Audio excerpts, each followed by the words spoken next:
It's time for the Hockey Writers Grindline, a weekly show covering everything Detroit Red Wings. Brought to you by our own iconic top line of Wings writers. Sit back and enjoy The Grind. My name is Patrick Brown, and this is the Hockey Writers Grindline, the Red Wings roundtable for the hockey writers. For the past 5 years, the Grindline's been a weekly column for the hockey writers, and now we are coming to you in person.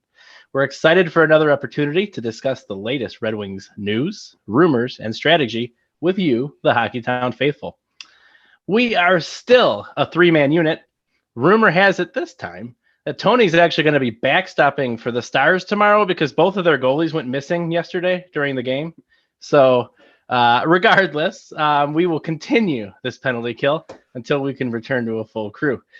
With that, let's kick it over to my friend Devin Little. Devin, how are you doing today?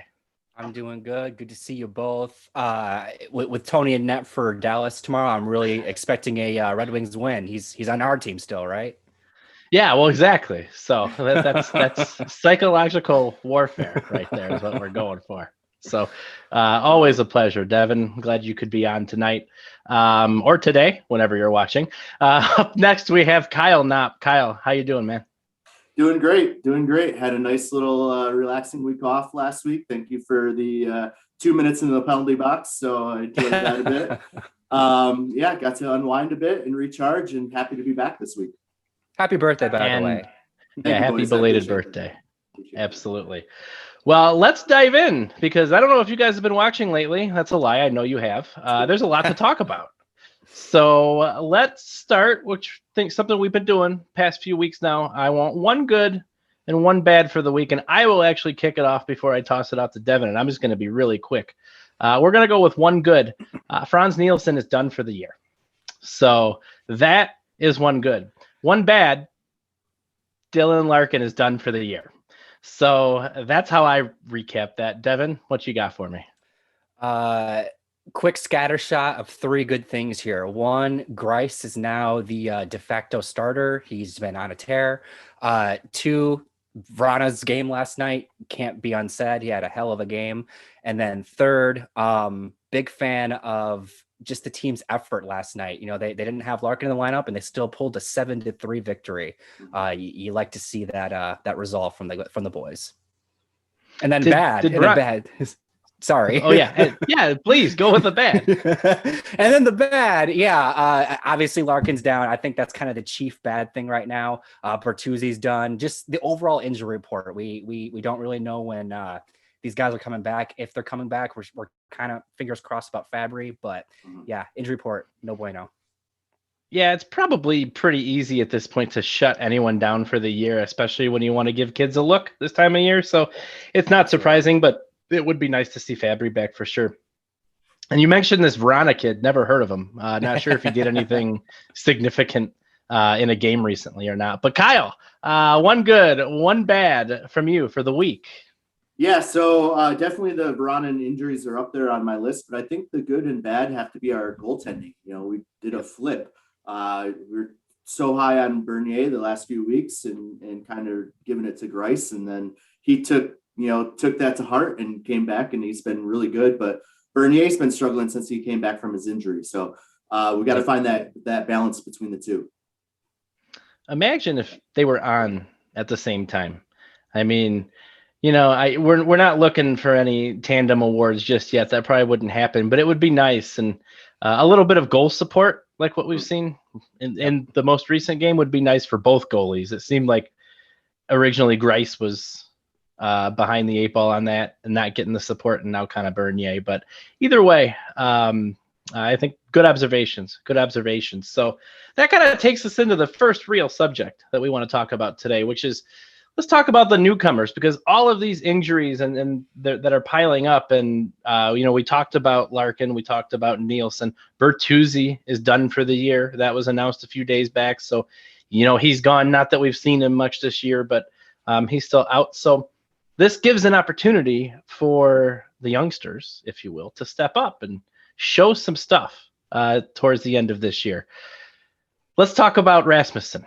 because I think he had been a little underwhelming for a while, and lately he's really been coming around. His last 5 games, 1 point, nothing to write home about, but he's +2, and finding anybody plus anything on this team is sometimes tough. So he's been playing good hockey. He's earned some praise. Devin, let's start with you. Thoughts on Michael Rasmussen and how he has performed as of late? So to your point about the fact that he has just the single point over his last 5 games, just in total, he's played 33 games this season. He's only got 10 points, I believe it is. And obviously that's not lighting it up by any means. But he's showing progress. He looks good on the ice. He doesn't have necessarily the point totals to back it up, but he's increasingly looking better and taking on more responsibility. He seems to be getting more time on that penalty kill.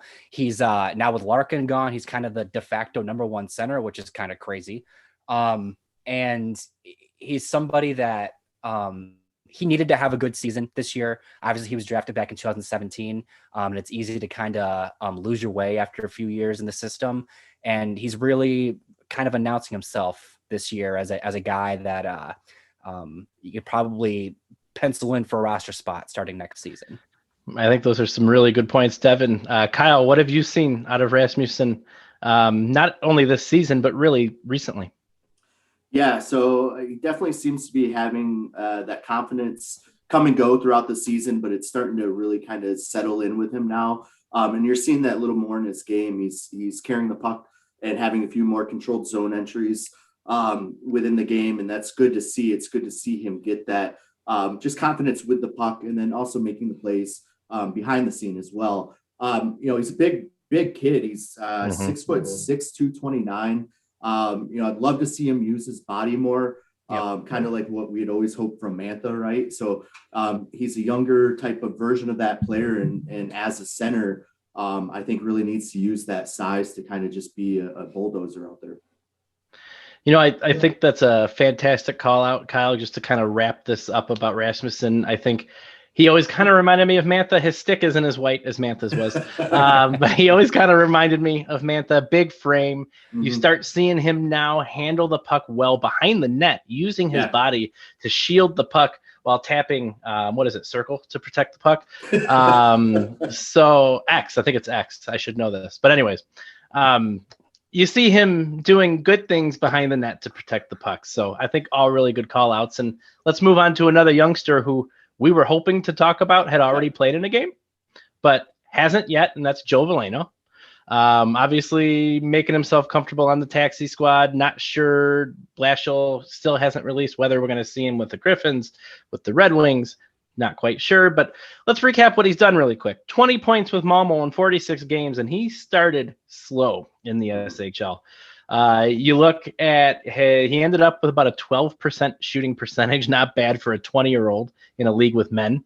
Tied for 4th on the team in points, and was the only 20-year-old compared to a number of 25 to 32-year-olds who were really up and down that order in the top 15. So he's done very well for himself in the SHL. Now he's here. What are you hoping to see out of him when he takes the ice for the Red Wings? Devin, we'll start with you. And I do want to quickly throw out there too that there's a reason why he's already back in North America. His team in the SHL was not that strong of a team. Yes. And so for him to still do almost half a point per game, very impressive. And like you said, his age is worth noting as well. Obviously, I want to see him play some games in Detroit. We're ticking down to the final 7 games or something like that left. And as more of them go by, it's less likely that we are going to see him. If he does get into a game or 2 or 3 or 4, I just want to see him. For lack of better words, I just want to make sure that his confidence doesn't get rattled. I think he had a season in the SHL worth being confident over, and I don't want him to come to a Red Wings team that is now without most of their top players and get shell-shocked.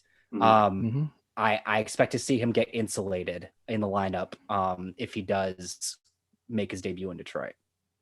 It's amazing. Just a few short years ago, maybe more like 5'10" now, but the Red Wings were notorious for over ripening their prospects. Yep. Yeah. And now you're expressing concern over rushing prospects. And I find that very, very, very interesting and a valid concern on top of it. Kyle, what do you want to see out of Joe Veleno when he does suit up? What are your expectations? Yeah. Like Devin said, that's a great point. Want to make sure that he's coming over here and continuing his confidence in his game and not getting that deflated out of him. I just want to see him get some ice time at that big level, even if it is third, fourth line. Want to see him get some draws against some guys, in the defensive zone faceoff and just get comfortable with the North American game over here. That way he knows what to expect when he's going into his offseason. He knows if he needs to get stronger or quicker or what he really needs to focus on. And then he can come back and have that camp that really puts him over the edge next year. I don't know how much of a limb I'm going out here, but I'm hoping that Velleno can be kind of a Cirelli type player that, that Yzerplan found in the draft and is really developed into a gem. And so I'd love to see him just kind of get developed into that direction as well.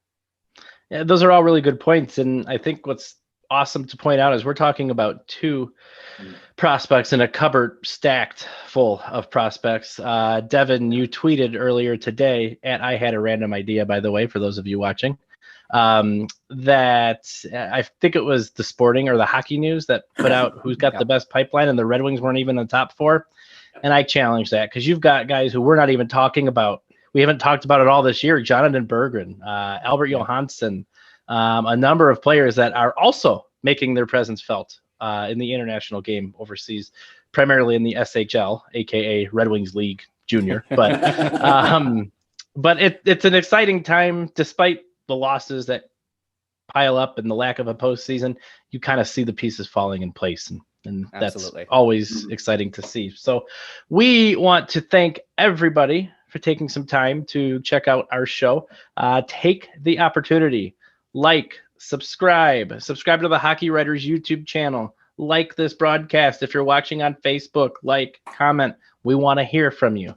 If you've got a question, post it, because what we do is we pride ourselves in bringing you the very best hockey content. So keep in mind, we are just a tiny, tiny cog in a ginormous Hockey Writers wheel. We've got Sabres Scoop, our friends over at Blackhawk Banter, and while that seems like an oxymoron to call them friends, they truly are. They've graciously hosted us a number of times, and we love being on that show. Flames Face Off, Maple Leafs Lounge, everybody cranking out great content, and of course the OG show with Mark Scheig, the Hockey Writers Live, touch on everything important in the world of hockey, and oftentimes have the who's who of guests on their show. Make sure you throw us a comment. Really appreciate you taking time out to watch this clip or the whole show or whatever you're watching. We like having you on. So let's get back to some business, fellas. Earlier this week, we actually posted an article about UFAs coming up that we would potentially bring back or not. If you haven't read it, go to thehockeywriters.com, check out the Red Wings page. There's a lot of good things. Tony sounds off in there too. So when he's in time between training sessions, he has time to sound off in our column. But regardless, check it out, because that's something that we discussed earlier this week. And when we look at the UFAs who are approaching, you've got your Glendennings, your Helms, your Gagnes, right? Bernier and Bobby Ryan. But you've got a lot of talent waiting in the wings, maybe not so much in goal, but elsewhere. So that begs the question, gentlemen, who do you bring back, if anybody, from this team? And has your opinion changed since you wrote your article a few days ago? So just really quick, let's sound off. Don't need too much of an explanation, but Devin, of all the UFAs that the Red Wings have right now, who do you bring back? So spoiler alert on the article, but I think we were all in agreement that Bernier was someone that's coming back. And I think if you're only bringing back one UFA, it's probably him. I think that they are going to bring back Glendening, whether we want them to or not. I think he wears an A for a reason. And he's someone to look up to. You can't knock him on that. The only other player that I'm going to throw out there is somebody that I wouldn't mind seeing come back is Bobby Ryan. I liked what he did this season before he was knocked out with an injury. I think they would have gotten a decent piece back for him in a trade. And just he's 34 going on 35, so he's getting up there, but he's the kind of effective role model and veteran leader that a team that is more and more sprinkling in young players needs around them to further their growth and make sure that this team is competitive on a nightly basis. So I don't think that Bobby Ryan will be that expensive to bring back either. You know, he made $1 million this year. I don't think he's going to sign a $2 million deal next season. So yeah, Bernier, probably Glendening, and Ryan are my three. Makes sense. Kyle, how about you? Who are you bringing back?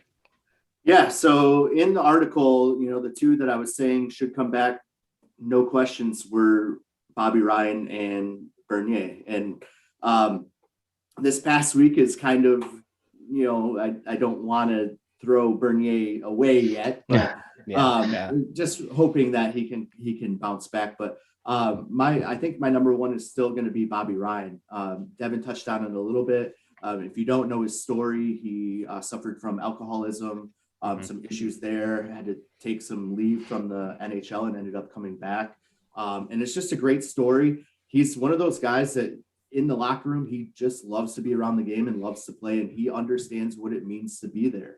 And so to have that voice of reason to all these young kids coming into the league, I think is invaluable.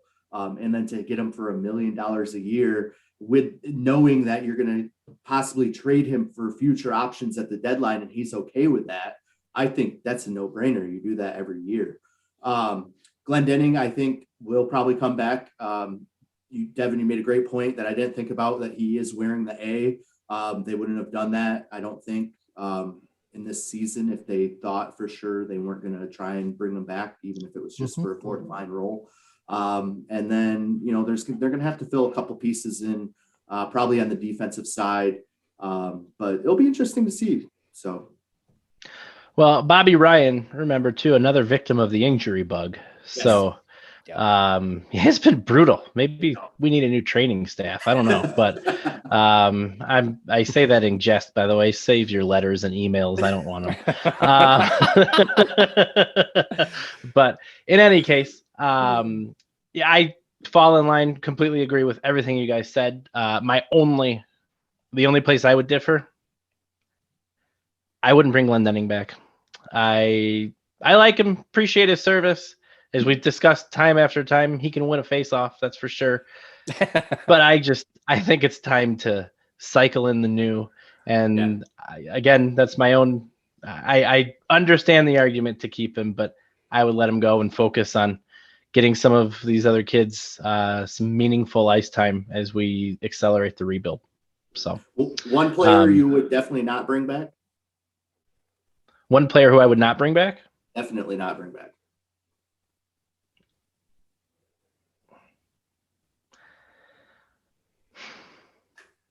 Want me to go first? Yeah, it's just like I wouldn't be on. The reason I hesitate, it's a good question, because beyond Bernie and Ryan, all of them. Yeah. I've got no desire to bring any of them back. Thanks, Gagne. Appreciate it. Thanks. But I'm not, why do I bring you back? I can find an equivalent to what you've given the team. This team isn't a juggernaut here, guys, So like, that's why the reason I hesitated was because I was trying to isolate one I would definitely not bring back, but it's pretty much everybody except for who I mentioned. So Kyle, what about you? Yeah, no, I think that's a great and fair assessment.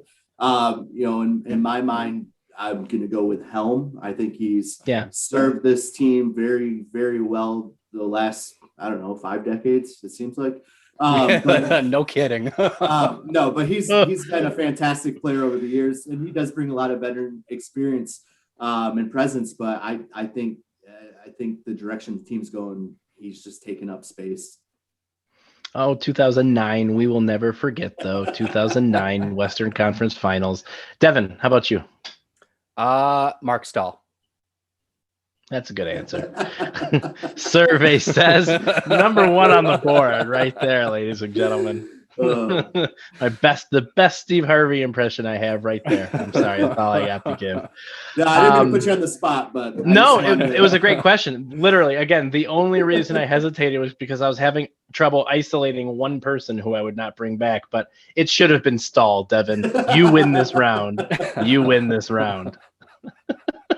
So, well, now let's talk about some people who we'd like to keep, who we'd like to see wearing a winged wheel, if you will. So I gave these fellas a little bit of homework, including myself, to construct a single dream line given current Red Wings roster, prospects, or I'm not sure if you guys use this or not, but at potentially any pending UFA, I believe.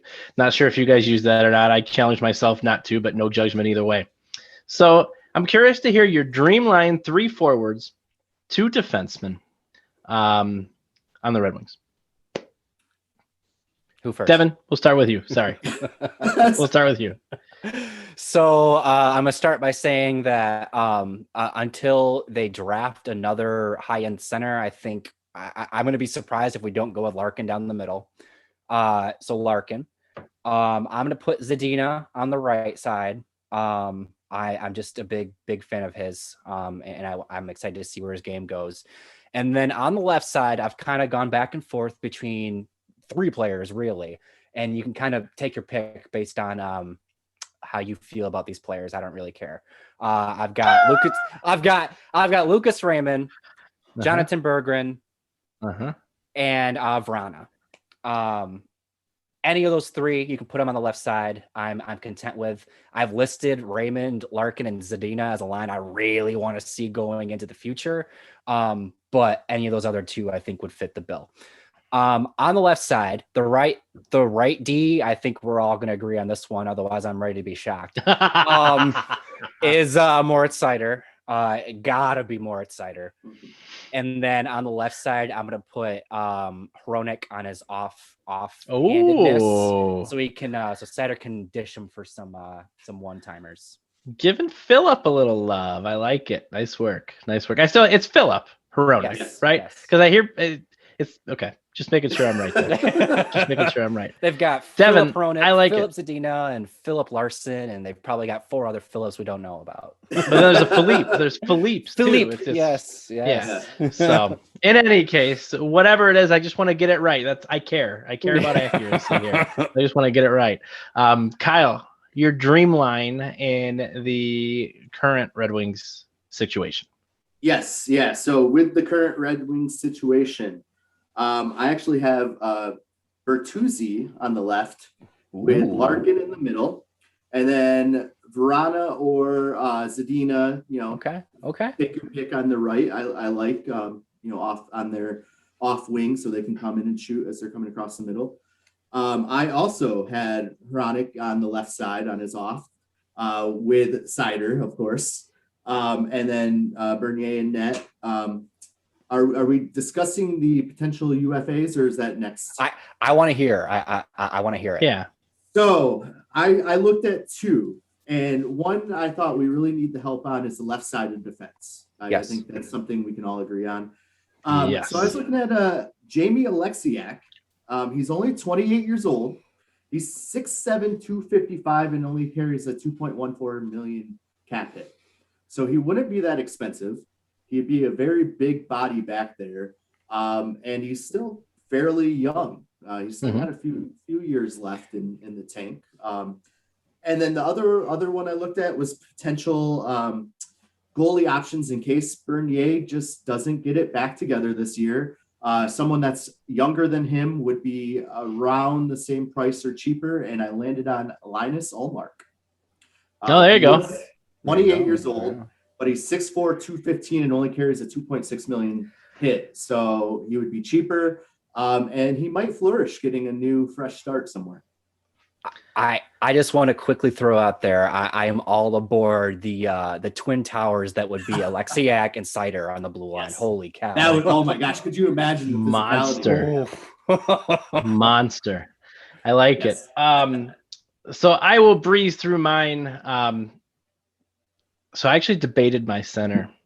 You guys are gonna be I like this. I did end up on Larkin, but Okay. I really wanted to give Joe Veleno the nod, and we're talking a dream scenario Sure, where everything is potentially ideal, but he obviously hasn't shown it yet. I wanted to give Vellano the nod, but I did end up on Larkin, and then I put Zadina and Raymond on the wings. Is where I put them. So, and then obviously we got Cider, and I decided to pair him up with William Wallander. And Okay. Devin, you have comments? I think that's something that we could see in the future, 100%. Yeah.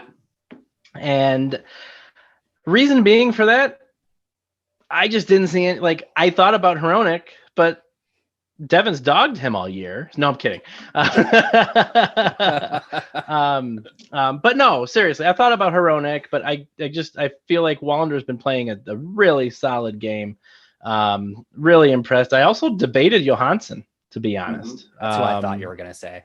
But I've just been really happy with the progression, and this is make believe, right? So I'd love to see it. I think it'd be a fun thing to see. The other thing, just to add in, is with the defensive heavy first round that we're going to see this coming draft. There very well could be a player that in 1 to 2 years out of this draft is ready to be plugged into that left spot. We don't even know him yet. We don't even know who it is yet. That is the best dream scenario ever right there. He is out there waiting to be plucked by the gentle hands of Steve Yzerman out of the draft playing pool. alongside Mort Sider. I like it. I like it a lot. Good lineups, guys. Good lineups, and really enjoyed hearing your rationale behind picking it. So to wrap our show up today, want to have a little fun, do a little reflection as we come to the end of the second season of GM Steve Yzerman's tenure. The Athletic earlier this week released an awesome article by Max Boltman, who's a great writer, one of my favorites to read, and basically reviewing the state of the Red Wings after would head into his third year, right? And where is the rebuild? He's asked for patience. What are we looking at? At what state is the rebuild? I'll give a quick synopsis and then kick it over to you, Devin, for your thoughts. But I think one of the bigger things that I've taken from the past 2 years, even more telling just the past week, is 2 weeks, I guess. Yzerman came as advertised. He's not afraid to make the bold moves. Boltman calls out in his article during the introductory press conference, Yzerman talked about the core of the team. He said Larkin, and then the very next name out of his mouth was Mantha. Mm-hmm. Who's the first player that Yzerman gave any sort of long-term deal to more than 2 years? Mantha, $6 million almost a year. Who did Yzerman trade away on the trade deadline? Anthony Mantha. So what I have taken from the last 2 years is Yzerman is serious about how he's doing it, and he's going to do it his way. He gives you the chance. If you don't show him, next. And I've been impressed by that. Devin, what's your takeaway from the last 2 seasons in the state of the Red Wings currently under Yzerman's leadership?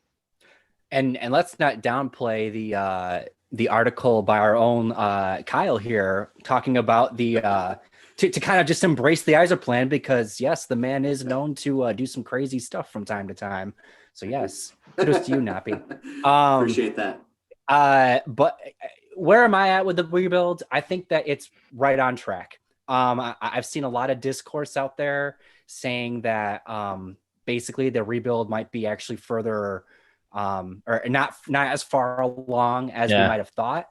And I disagree with that. I actually think it's right where Yzerman suspected it would be. He wouldn't come on preaching patience if he thought it was going to take 3 years. You preach patience when it's going to take 5 years or more. And I think that we can all agree that this team is not going to be a Stanley Cup contender next year unless something crazy happens. Do I think they could be a better team next year? For sure. They better be. Yeah, absolutely. But a Stanley Cup contender, they will not be. Right. And I think that's fine. I'm on board with it. I think that like you said, Pat Yzerman's going to do everything in his power to make the Red Wings better today and tomorrow. That deal for Mantha served both purposes. Vrana is now a Red Wing, and he's already looking like he might be their best player with Larkin out now. They got those 2 draft picks, both high draft picks. Those are for tomorrow. All in all, I'm like I said, I think we're exactly where he thought we would be. And I'm just along for the ride, man. I'm enjoying it. A guy scores 4 goals in one game, and all of a sudden everybody gets so impressed by him. Ooh, no kidding. Kyle, bring us home, man. What are your thoughts on where we're at with the rebuild and how Yzerman's been doing as GM so far? Yeah, I mean, I think Devin hit it right on the head. We're definitely in the middle of it, and we're on track. I think that to panic now is to give up too soon. And I did write that article earlier. I think it was a month or so ago, and we got picked up by Bleacher Report, and one of the comments on there was like, calling Captain Obvious, duh. And it was just like, yes, I know we all trust the Yzerman plan. We all believe he's going to bring us back to where we need to be. It's one of those things that we grew up with it, definitely, especially Pat, you and I in the early to mid 90s, and watching them just dominate year after year after year. And so it is tough for some of us. I'm using older fans now. Speak for yourself. One birthday and it's like 20, right? And so we want to be back there, right? And Yzerman's the guy that's going to lead us there, and we're ready. Yep. We are ready to be there. And I think that's kind of where the impatientness comes from. But I love what he did. I love what he did. And as a little teaser this weekend, the next grind line, there's a little link in there to a Helene St. James article. And in it is a video. It's a nice long video of Yzerman's press conference. And he just talks about this conversation just started, and it snowballed, and we landed on these essentially 2 deals and as one. And it just kind of like, yeah, this makes sense for us. This makes sense for you. Let's do it. And so Yep. he's constantly has that in the back of his mind, like, how is this going to affect us down the road? And, everything I've seen so far points to he has Detroit's best interest at heart. Good points made by all. I think we can all agree, at least the 3 of us, that the rebuild is on track. Certainly not behind schedule based on what we've heard. I will leave you with this thought really quick when you think about it. You said, Kyle, that there's no panic on this team, but there is a panic. So if you guys, if you want to learn more, go to the Hockey Writers website. There may have been an article that came out about him today. Oh my gosh. But in any case, Kyle, Devin, want to thank you guys for joining me yet again, joining us. Absolutely love doing these shows with you guys. Thank you for watching, for viewing. Again, make sure you take time to like, subscribe, check us out on Twitter, comment, rinse, repeat. See you again next week. Thank you, everybody, for joining us. Have a good day or night.